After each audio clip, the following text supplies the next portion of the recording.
Oh, a photograph. Oh, that's pretty.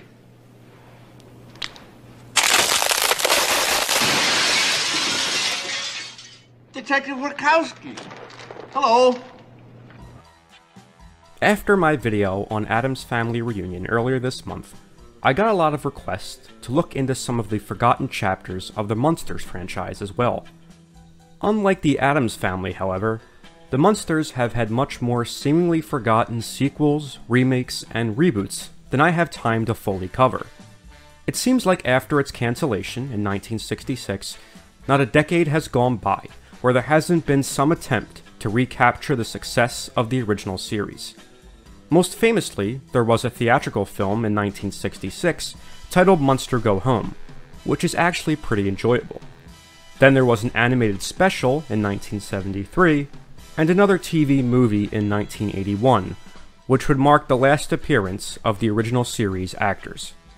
A full reboot of the series came in 1988, called The Munsters Today, which revolves around the Munsters family being transported to the 1980s that somehow ran for 3 seasons. West Toad sleep, and he gives a toe, and he woke up with a brand new show. Yeah, this one is better off remaining forgotten. More TV movies followed in the 90s, each with their own casts. And then, of course, there was a dark, gritty reboot titled Mockingbird Lane that aired on NBC in 2013, which really missed the mark. As the Addams Family was based on a series of cartoons originally, this allowed subsequent adaptations to interpret these characters freely, with the actors coming up with their own takes on these characters. All of these Munsters adaptations, however, have been trying to replicate characters that are all based on actual performances made famous by the original actors. This really limits where these adaptations can go creatively. All of these attempts have just fallen kind of flat. You just can't replicate Fred Gwynne, or Al Lewis, or Yvonne DiCarlo. But of all the ones that tried, there is one that I feel comes the closest. One that actually seems to work as an homage to the original series, as well as its own thing. Therefore, that's the one I'd like to shine some light on today. A forgotten made-for-TV film released 25 years ago this month, called Here Come the Munsters.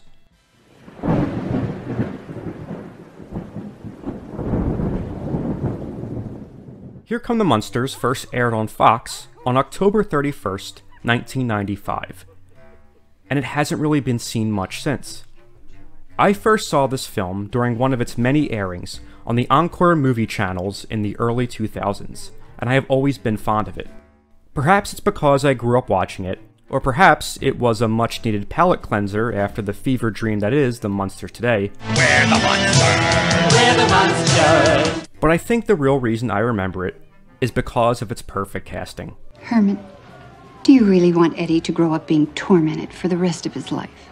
But Grandpa says that being tormented by angry crowds is a family tradition. It builds character. He's got a point, Lily. The late, great Edward Herman fittingly takes on the role of Herman, and really honors Fred Gwynne's performance. He looks the part physically, as the makeup is also just fantastic. But he also captures the mannerisms and style of the original Herman very well. So do you understand these rights, Herman? I was remaining silent. He brings all the charm and humor back to the character, and really honors Fred Gwynne's performance. Oops. Robert Morse does a great job in resurrecting Grandpa Munster as well. It says here you are a count.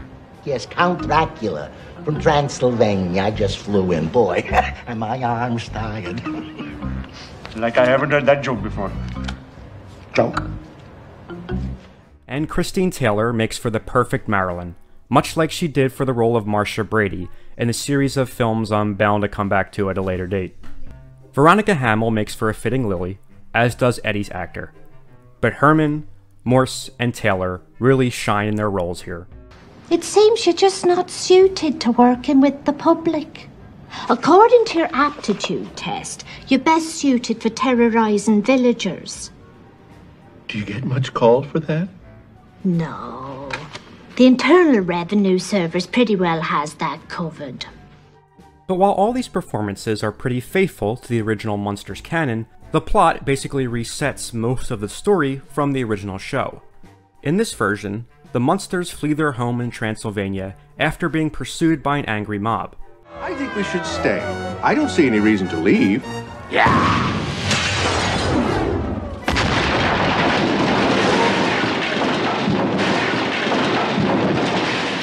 On the other hand, I don't see the harm in seeking a new home. Much of the humor in this film feels very much in tune with the original series, but a lot of it is also updated for a more modern context. Well, modern as in the 1990s.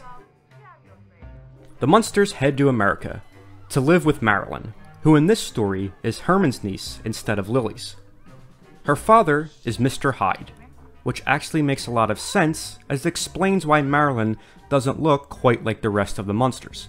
Grandpa, was she in an accident or something? It's just a cruel trick of genetics, Eddie. Her father was always conducting experiments to make her look more like us, but he failed miserably.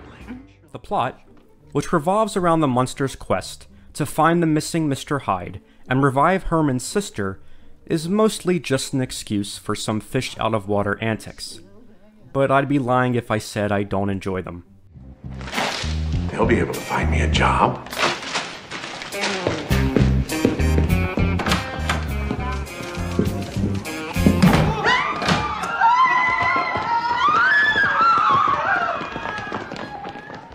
Eddie tries to get acclimated amongst American schoolchildren. As you can see, now we have our own full moon. You're toast, monster!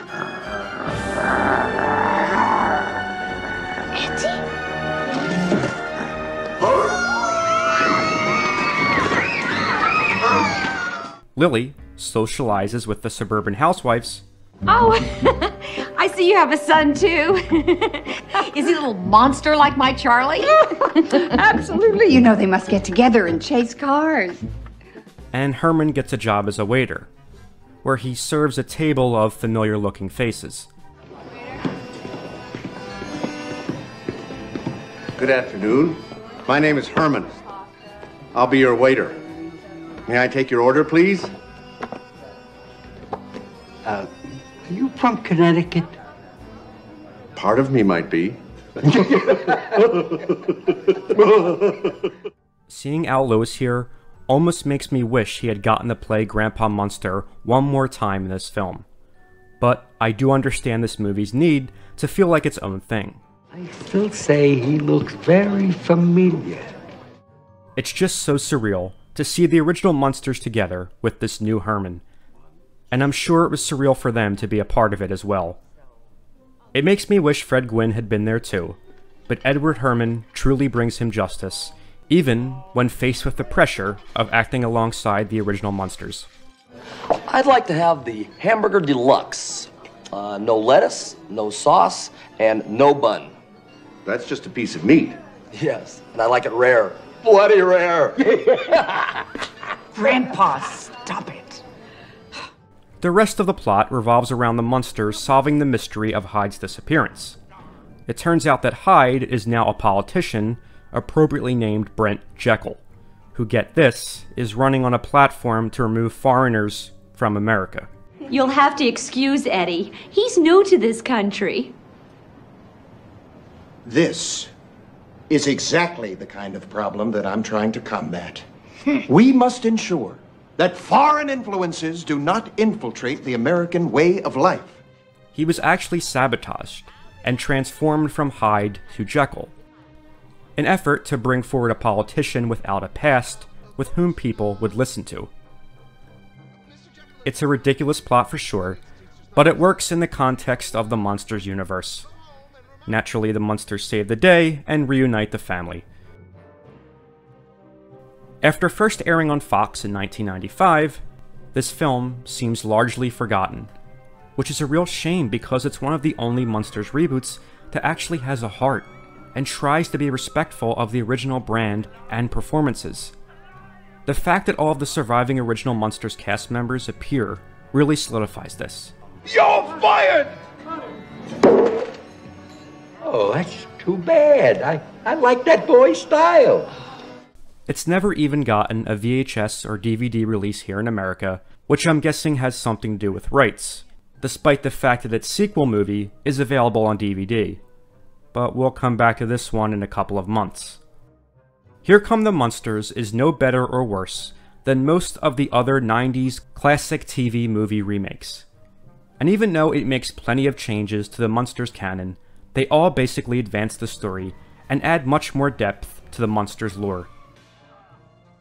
It doesn't take itself too seriously, and is a lot of fun to watch even 30 years later. Are you okay?